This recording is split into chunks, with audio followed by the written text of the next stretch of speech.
Okay, good morning, everyone, and welcome to Rivka's book club. I'm filling in for her, those who just came in. She is busy with an appointment. Everything's fine, but I have to fill in. Hello. Yes, yes. But the only thing that is really helpful is that this week's Torah class is named after a woman, and it's all about the Jewish woman.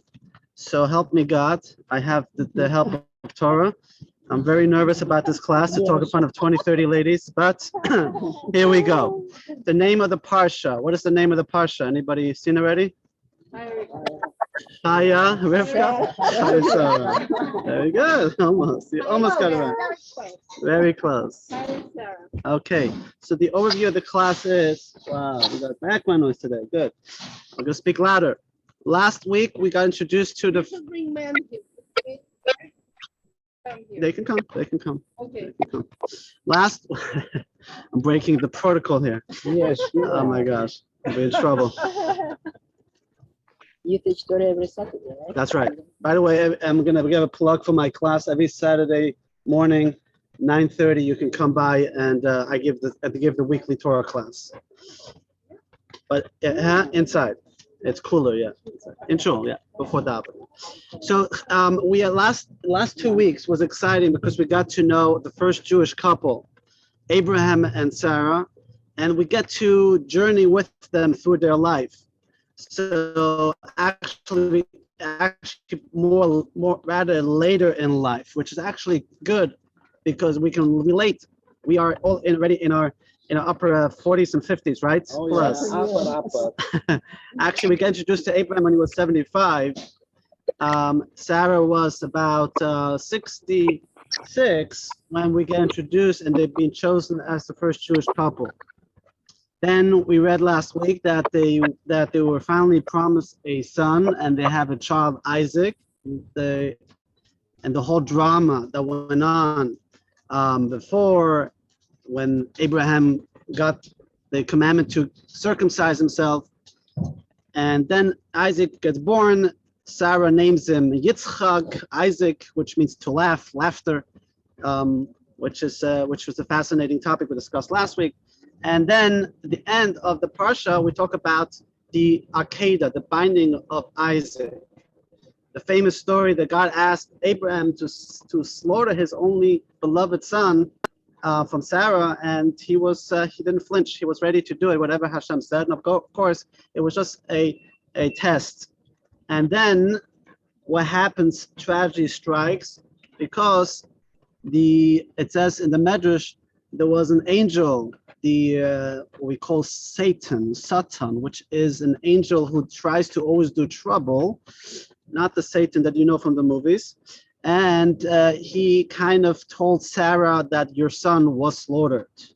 And she literally had such a shock, and she passed away from that news. That's what the Medrash fills in, and she passes away. And when we go into this week's Parsha is about her passing, and we get an intimate look into how Abraham mourned his wife.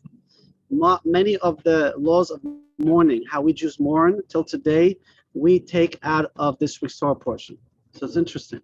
So we'll start. This is kind of a class based on the Torah study curriculum with different commentaries, so it has a little flow. But this is the. So I'm going to finish the synopsis of the portion.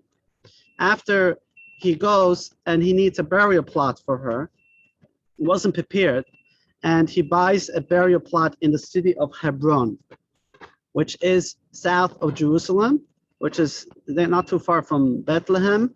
And he buys the plot. He buys a cave called the Cave of the Machpelah. Machpelah means double, because in that cave, Adam and Eve were buried. And then later on, he bought a plot for him and his wife, Sarah, to bury, then him. Later on, Isaac, his son, and Rivka was there, and Jacob and his wife, Leah. His second wife, Rachel, was buried on not far away from there, which is the story you'll learn later on. And this is the oldest Jewish site, the city of Hebron.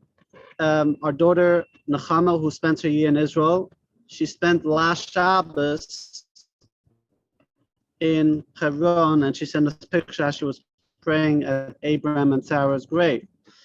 But if you go to Israel with us in March, pluck for our trip in March, we are going to spend one day in Hebron. It's going to be a fascinating tour. Moving on, then Isaac, who is already an older boy, he is age 37, 38, still single, needs a shidduch. So Abraham sends his messenger Eliezer, and he finds his wife Rivka, right? And Rivka, and the whole back and forth, how he had to find her, how he found her, and how Rivka's father tried to poison Eliezer. It's a fascinating story. You can read through the whole thing. At the end, he comes back with Rivka, and Yitzchak falls in love with Rivka, and they got married. This is more or less the story of this week's Parsha. Now, let me ask you a question. Huh? Was she 5 years old? 3 years old. 3 years old. And You didn't read it. 37, Huh? 38. Okay, I'm just curious. We are not going to discuss the age of Rivka today because it's a big debate. Was it 3? Was it 30? Was the 3 years because sometimes we're going to see actually today, sometimes the years are counted differently for certain people. For example, if you asked already, I'll tell you. Somebody who converts, the Torah recognizes their birthday the day they converted, their spiritual birthday, the day that they converted. That's an example. We see, and I'll bring an example in our text today, but let's ask a question, open up with a question, and that is, if I had to do a mitzvah today, I have 2 mitzvahs to do. I have a choice. I can either do it today, both mitzvahs, or I can do 1 mitzvah today and another mitzvah tomorrow. If I do both mitzvahs today, I won't be doing a mitzvah tomorrow. Is it better to do 2 mitzvahs in 1 day or spread out the mitzvah in 2 days? What do you think? Yeah. 2 days? Together? No, I'm 2 days. 2 days? Yes, okay. It depends how important the mitzvah. It depends how important the mitzvah. Okay, I love it. Right? We have 2 Jews, 5 opinions. We're good. Okay. And the other question we're gonna address this is gonna be, when does life begin and when does life end? And there is a famous anecdote of the rabbi and a priest that would get together. It's actually happening in real time this afternoon. Your rabbi is meeting with a priest. Nice. Yes, actually, I'm becoming the Jewish chaplain at the new Sarasota Memorial Hospital that's opening up next week in Venice. Yes, thank you. It's just an honor to serve the community, but they invited me to be on the team, so we're having a tour today. The priest and the rabbi are getting a private tour of the new facility. So sounds like the beginning of a good joke. So the joke is as follows. So the joke goes as follows: the rabbi priest, they go out every week for lunch, and of course a kosher restaurant. And one day they have a discussion: when does life begin? So the priest says, we believe that life begins at conception. And the priest asks the rabbi, when does the Jewish religion believe life begins? And the rabbi says, we believe life begins when the kids leave the house for college. That's when life begins. And the dog dies. Huh? And the dog dies. But let's now open up in our text 1, if you have it, the text 1 in your book, in your papers, it will be on the 2nd page, which will be it's from a book, I made copies, it will be page 88. Good. And that is the opening verse of this week's Torah portion. And I'll read it in Hebrew and translate it. Vayihi Chaya Sarah, and it was the life of Sarah. Chaya means life, right? Chai means life. Chaya Sarah. And I got Chaya Rivka, so I'm lucky. But Chaya, the life of Sarah, Meya Shana, she was 100 years. Ve'esem Shana, 20 years. Ve'sheva Shanim, and 7 years. Shnei Chayei Sarah, the years of Sarah's life. So how old was she when she died? 127. But what is unusual about it? What is unusual about the expression in this verse? They don't put it together. They don't put them together. What kind of language is that? She was 100 years, 20 years, 7. Say she was 127. And what is the last? And it says the years of Sarah's life. Look at the text too. The Or HaChaim, which one of the main commentators explains as follows. The verse uses the expression Sarah's life was because the righteous give life to their days. But as for the unworthy, their days give life to them. How would you explain this? What does it mean that give life to their days? How do you explain that? Anybody? Some do mitzvahs, some don't. Huh? Some people do mitzvahs. Some people like do Sarah, mitzvahs? and some don't. Okay, So they let's. just plain live for themselves. Some people fill their days with life, right? And some people their days fill their lives, which means Sarah was a person who filled her days with life. She infused her day with meaning and mitzvahs.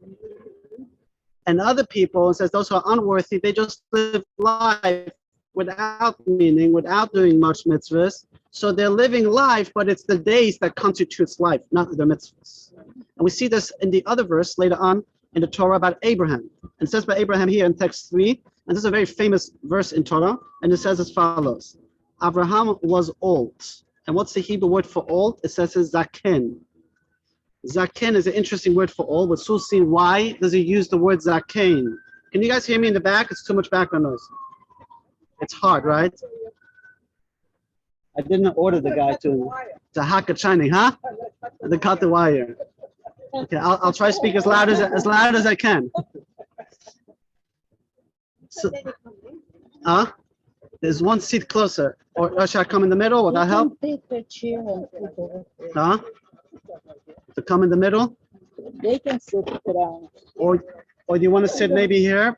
Because I can hear you. okay, good. I'll speak loud. If you can hear me, just bring the chair closer.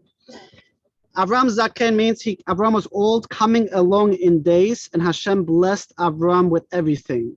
So why the double expression? He was old and coming along in days. Did you see the connection? The same idea. He wasn't just old, but he filled his days. He filled his days with his mitzvahs. And the word zaken, the Talmud says in text 4, are you following in the text? I'm going too fast. Yeah. Good.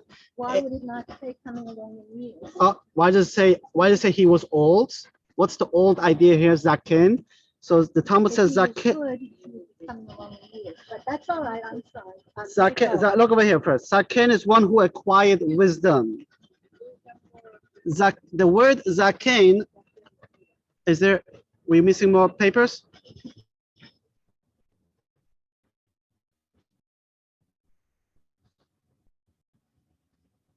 Okay.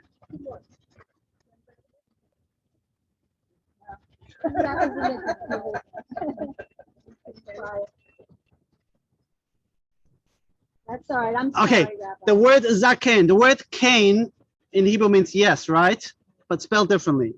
Kain comes here. It comes from the word of kana. Kana means to acquire. The best praise you can give a person, an elderly person, is to tell them they're a zaken. Why? Zaken doesn't mean they're old. Zaken means they acquired wisdom. Kaneh chachma.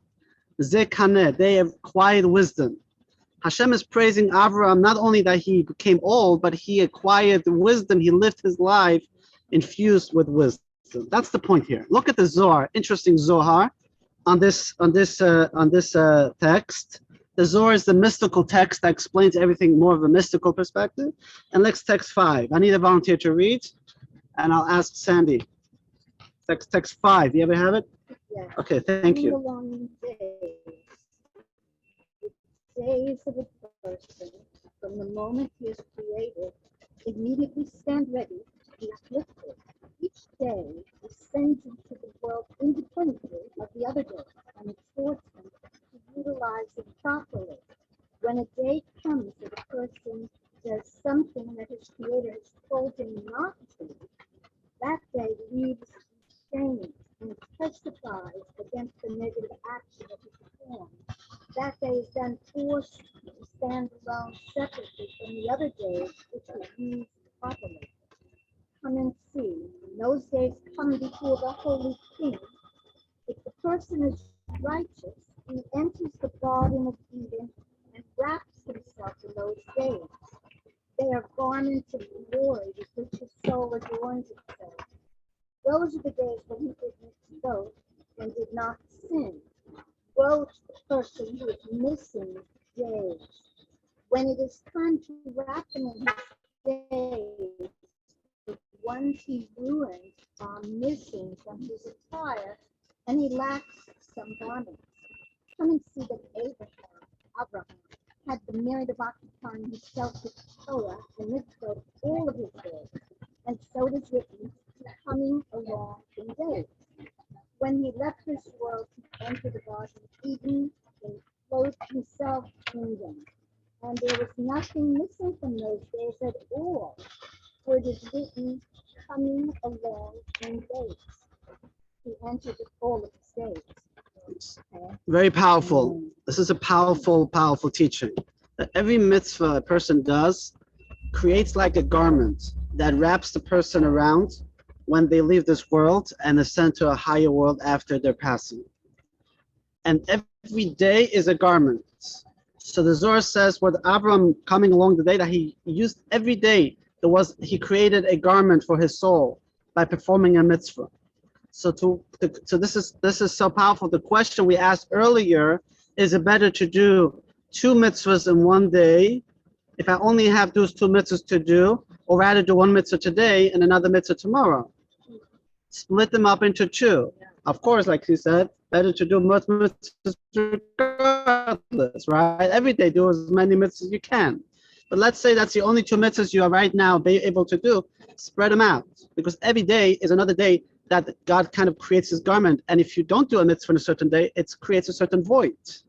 Actually, yesterday I was watching my aunt in Europe, was giving a Zoom presentation about my grandfather's life. Many of you know about my grandfather. I mentioned many times the story how he helped save thousands of people from the war from Lithuania for another time. You're the Japanese ambassador Sugihara, who gave visas to Jews of Lithuania to go from Lithuania to Japan. And I heard the story so many times, but at one part I did not hear. Yesterday, my aunt was sharing us that at the funeral of my grandfather, who I wasn't there, was in Europe about 20 years ago. So he saved the yeshiva. There's 2 big yeshivas today in America. One is called the Telz Yeshiva, it's in Cleveland, and one is in the Mir Yeshiva. They were both big yeshivas pre-war in Lithuania, and he saved these yeshiva boys from the Holocaust. And when they came to Japan, they continued to study at the yeshiva there. There's this famous picture that they're all studying in a big shul in Kobe, first in Kobe, then in Shanghai. Why did they? How did they have such a big shul in Japan? And she said that there was a Jew who did a lot of mitzvahs in the 1920s. He did a lot of philanthropic work in Japan, not Jewish work, but philanthropic humanitarian work, and he was not religious at all. And one night he gets a dream of his father comes in his dream and says that you have done so many mitzvahs, but you have not done any mitzvahs for the Jews. You're a Jew. Do something special for the Jews. So he decided he was living in Japan and he's going to build a big shul in honor of his father. He named the shul Bet Aharon in the 1920s. And a huge, beautiful building that was empty, basically, because there were like maybe 10 Jews in the whole shul. But when in 1940, when they came, the hundreds of yeshiva boys came, they had a place to learn Torah in that shul. And then generations later, today there are thousands of descendants. And my grandfather was one of the main players to get them the visas. So when he passed away 20 years ago, the chief rabbi of Antwerp, who was one of the ones he saved, he said, he's coming up to heaven, my grandfather, and the thousands of mitzvahs, of Torah papers, of the pages of Talmud that were studied because he saved them, all those pages of Talmud are coming and wrapping his soul, and bringing him up to Gan Eden. Beautiful stories. And thank you for allowing me to share that. But let's move on. What happens if you start late in life, right? So if Zohar makes it very drastic. I'm not guilty. The Zohar makes it very drastic that if you miss a day, you're creating a void. That doesn't make us feel really good, because all of us miss days, if not years, of perhaps studying Torah or doing mitzvot. So it's interesting is because we will glean this information from Abraham himself. I mentioned earlier, Abraham also did not start right in beginning with Torah and mitzvot. When did God really talk to him the first time in the Torah? At the age 75. Yet there is a medrash that he already explored and found Hashem at the age of 3.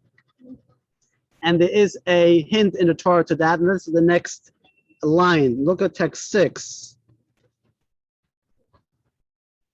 It says about Abraham in text 6, because, the word because is akev, Abraham listened to my voice, right? So if we look at the word akev in the Hebrew, every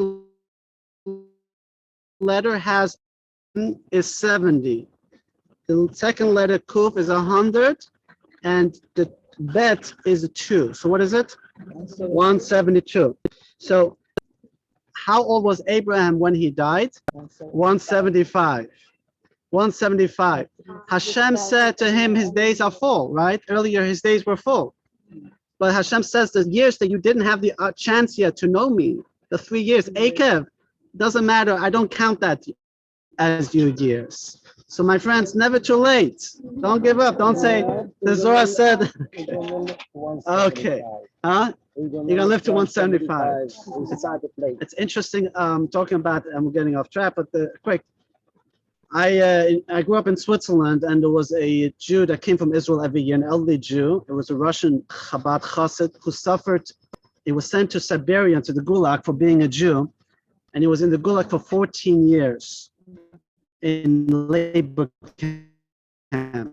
14 years in the most harsh condition, and he managed to never violate the book. Back then, in the when he got out, now it's translated into English called Subotu. Subotu means Shabbat in Russian. Look it up. But he told me when he came to Switzerland, he was in his high 90s. I was a kid, and we bonded because we had the same birthday. At the same birthday, probably about 90 years apart.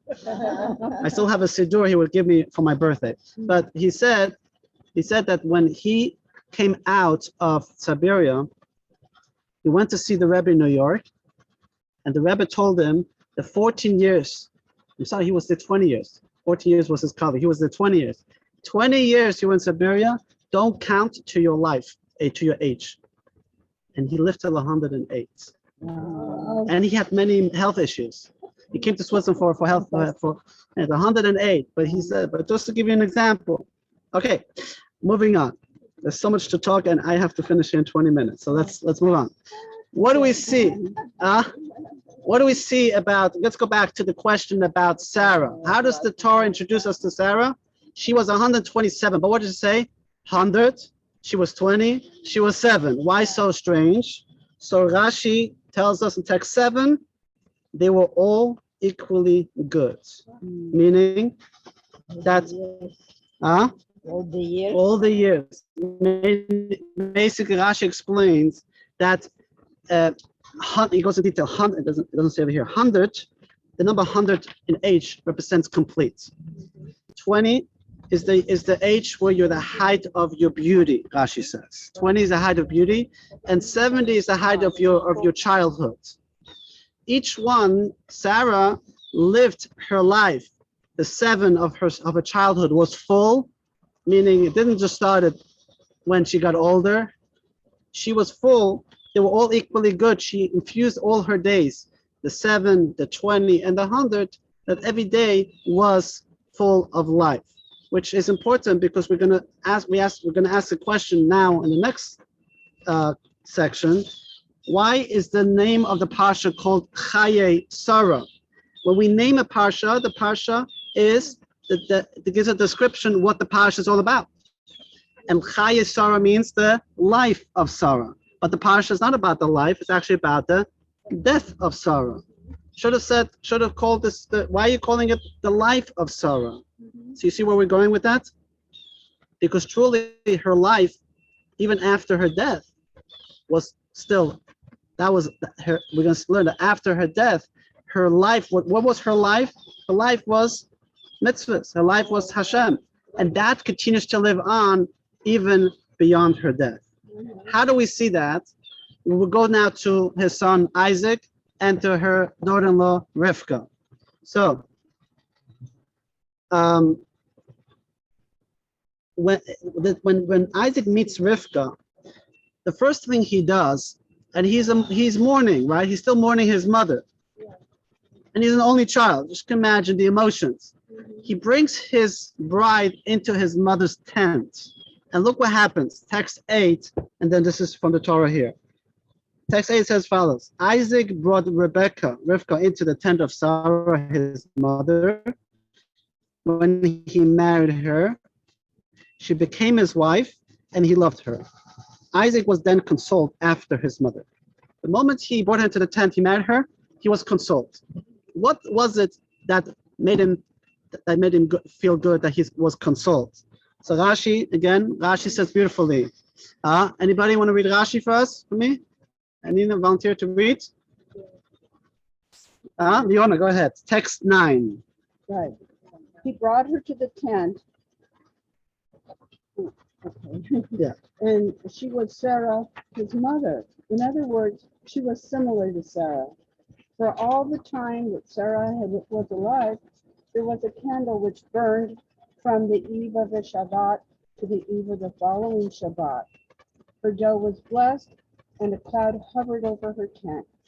When Sarah passed away, these ceased. But when Rivka entered the tent, they returned.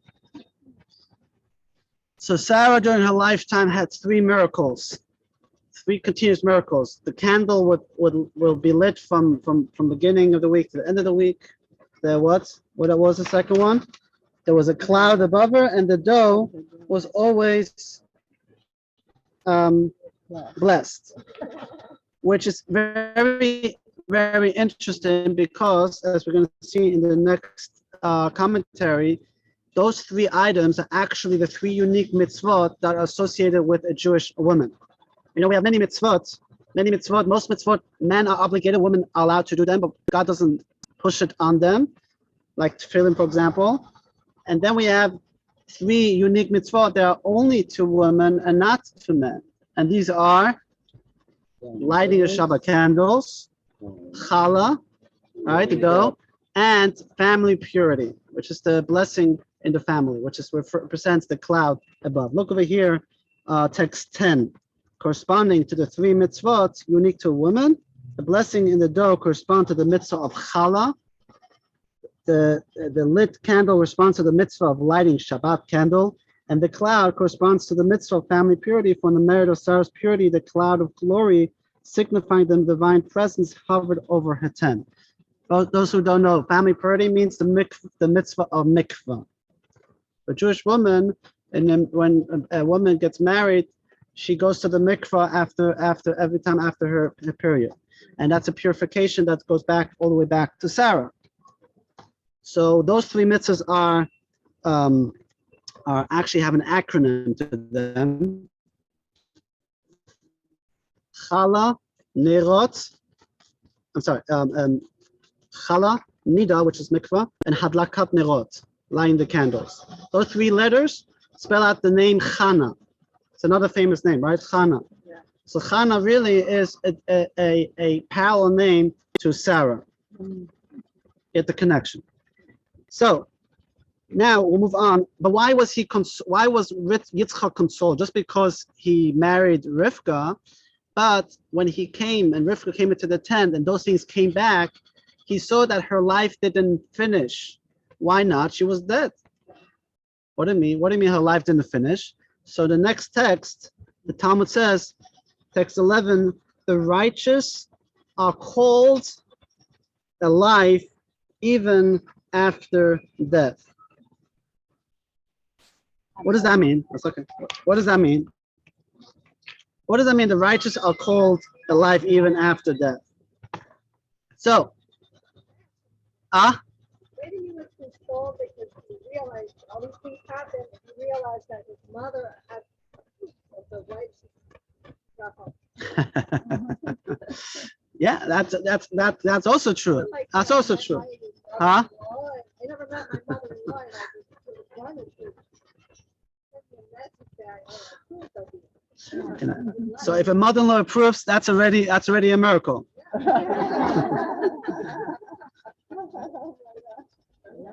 I'm gonna share my most nasty mother-in-law joke. Are you ready?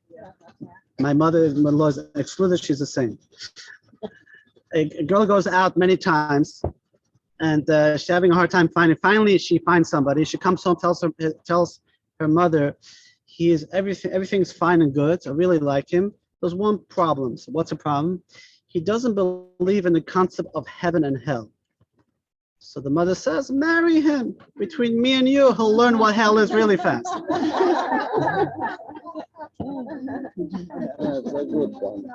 I'll change it to heaven fast. Okay. Always a little fun and infused, right? All right. Let's move on. This is a very important concept, and that really helps us how we deal with loss of a loved one, which is a big topic. It is probably the most requested topic I always get. What happens to our loved ones after they die? How do we prepare for our own mortality, and etc. And these are very important fundamental concepts because they guide us not only when we move to the next world, but they guide us in our current life.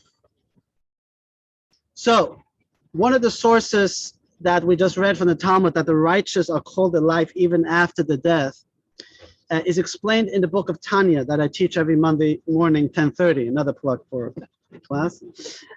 And this is I want you to read it together. Let's read it, and I need another reader. Anybody wants to read? Betty Jo? No? All right. Anybody else? Cynthia, thank you. Text 12 from the book of Tanya.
Continues now while the tzaddik is alive on this earth. These three attributes were the vessel and form physical space. This being the level of supposed to be found in the body. During the lifetime, the sight of what you see only is attributes that make the vessel, i.e. the tzaddik's body. But after the tzaddik's passing, whoever is close to him can receive a part of his soul, i.e. life, which is a paradise rather than a reflection, because the soul tzadik is not any lower than a vessel, nor a physical space. Tzaddik has been married? What? Tzaddik has been married? Tzaddik could he be married? Yes. Tzaddik doesn't mean a male can be a female too. And tzaddik doesn't mean a person necessarily like it describes here, somebody who is a saint all his life, but in everyone's life we can have tzaddik moments. And all those moments is truly what also continue to live on. But especially a person at tzaddik that lives his entire life, the embodiment of his entire life was a spiritual life, right? So what is the definition of the what is do you see yourself as physical beings having a spiritual experience, or do you see yourself as a spiritual being having a physical experience? And that's really the question, because in essence, who you truly are, you are truly a spiritual being. That's your neshama. That's what loves. That's what gives. That's what does mitzvahs. That's what prays. That's what loves and fear Hashem. Those things are not physical, and those things will continue to live on beyond our lifetime. But not just that they continue to live on beyond our lifetime. He says that they live even on more than during their lifetime, because their bodies was kind of limiting their spiritual experience. But it's important here, as we look at somebody who passes away, if we just look at the physical died. But if we focus on the spiritual connection, that continues to live on. And that's why it says in the next text that Jacob never dies. Look at this. It says in the Talmud, the famous Talmud. Jacob, our forefather, did not die. Why? This comes to punchline. Since his children are alive, he too is alive. Because the Talmud asks, what do you mean he didn't die? They buried him. Sure, he died. Yes, they buried him. But it's because his children are still alive, he too is alive. What does it mean the children are still alive? The fact that we are still around? Or no? A lot more than that. We are alive, but we are living the life of Jacob. We are following in his footsteps. That is the testimony that he is still alive. By extension, that is something we want to also ingrain in us, in our children, right? That they can continue the life. Yes. The whole time when you were talking about that, I thought of like not make a thing. Because, and now what his son is doing, he's like he's just carrying on his father's. Absolutely. I Absolutely. mean, it's okay that I brought up in that. Absolutely. This has nothing to do. No, absolutely. And this has nothing to do with Jew or not Jew. Every human being is a spiritual being. And every human being has not only the ability, has an obligation to be righteous. That's our mission. We have to inspire ourselves, inspire others. But it's when you have somebody unique, if it's somebody you will connect to, right? In our case, to us, the Rebbe was our spiritual giant. And that's why, even though he's no longer here physically, spiritually, he lives on so much stronger. And we still talk about the Rebbe's every side with us. And his teachings continue to multiply millions and millions of people. Tell you a beautiful story. It happened to Rivka's great-great-great-grandfather. Rivka comes from amazing heritage, a lineage. Her great-great-grandfather, five generations back, was the chief rabbi of Jerusalem, Rabbi Sonnenfeld, Rabbi Yosef Chaim Sonnenfeld, lived in the 1920s in Jerusalem. And there are many stories. There's actually a book written about him, published by Art Scroll. I think it's called the Angel of Jerusalem. The Angel of Jerusalem. He was a pious, spiritual giant, scholar, but also spiritually, and also he was pious. He had so many beautiful, midot, characteristics. And one of the stories, there was a cantor in his shul. He was the rabbi of the big shul. It was the cantor. He was a very famous cantor. And one year he suddenly passed away in the summer. And the shul was getting nervous because they had to find a replacement for the high holidays. So they went to the rabbi. The rabbi can help us find somebody. He said, "Don't worry about it. I'll find him." Okay. It comes a few weeks before Rosh Hashanah. So Rabbi knew, who do you have? Don't worry about it. I'll find him. Comes right a week before. Don't worry, I'll find him. The day before Rosh Hashanah, they're like, "What? Where is he? Who are you picking?" They got to prepare, Don't worry, I'll find him. And the Chazan's job was to daven the Musaf, which was by Rosh Hashanah day. That was the Musaf, the long, when we blow the shofar. Comes the morning, everyone's nervous, nobody knows who's the Chazan. Shacharit is done by the other Chazan, but the main Chazan, Musaf, comes Musaf. Everyone's looking at the rabbi. Rabbi, no, who is it? The rabbi gets up and walks over to the son of the deceased Chazan. He says, I would like you please to get up and lead us in the service. He says, me? I'm not a good Chazan. I didn't prepare. He says, I know, but we only want you to daven. And he couldn't say no to the rabbi. So the son went and davened. After the service, the people were a little bit, he didn't do that great of a job because he wasn't his father. So, and they also felt, Jerusalem chutzpah, the rabbi ruled against halacha. In halacha, it says that a mourner should not be the cantor. A mourner, the first 30 days, should not be the cantor. And how did you do this? So he said, I'll tell you what happened. This high holiday is the first high holiday of the cantor's widow, that she's going to come to shul. And she's going to sit on the other side in the women's section of the gallery. And you can imagine her heart, that her husband's not davening after so many years. And I felt that if I can get her son to daven, that will be a comfort for her. That although maybe he's not the best chazan, and halacha says, if you have really nobody else, right? If it's a cantor and you have nobody else, even if it's a mourner, you're allowed to ask him. So I ruled that this was the chazan to be used. It's a beautiful story. It shows about, Now you know why Rivka comes to good stuff, right? I hope she doesn't listen to this recording. Wow. Okay. Actually, you should know that whenever you do something good, how do you know you're doing it good? When there's pushback, exactly. When there's some pushback, you want to volunteer somewhere in a way you have a flat tire. So what do you? Then you know you're on the right track. So all the noise around it, we're on the. Yeah, on the right track. We're on the right track. Okay, let's go to the last section here, and that is life after life, part 3.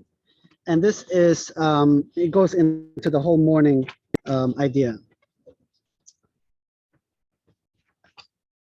You scared the man off.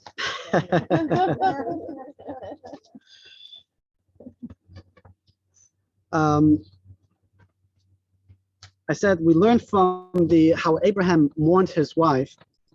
In the word, it describes it that all his emotions. But what do we do? How do we pour out our mourning, our hearts in a productive? Is it raining? Is it productive?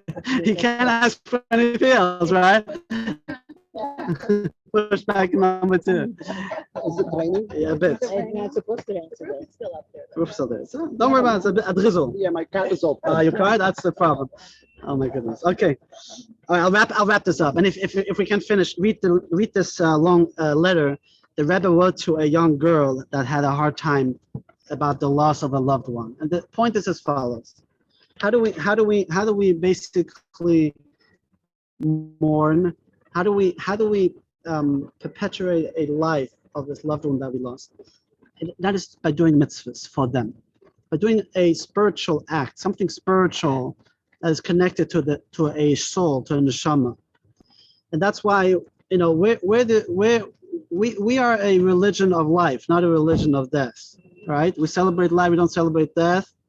And but it's interesting that most Jews, they get connected to a religious activity when it comes to death, right? I get so many calls from people I never know when somebody passes away. They need a rabbi.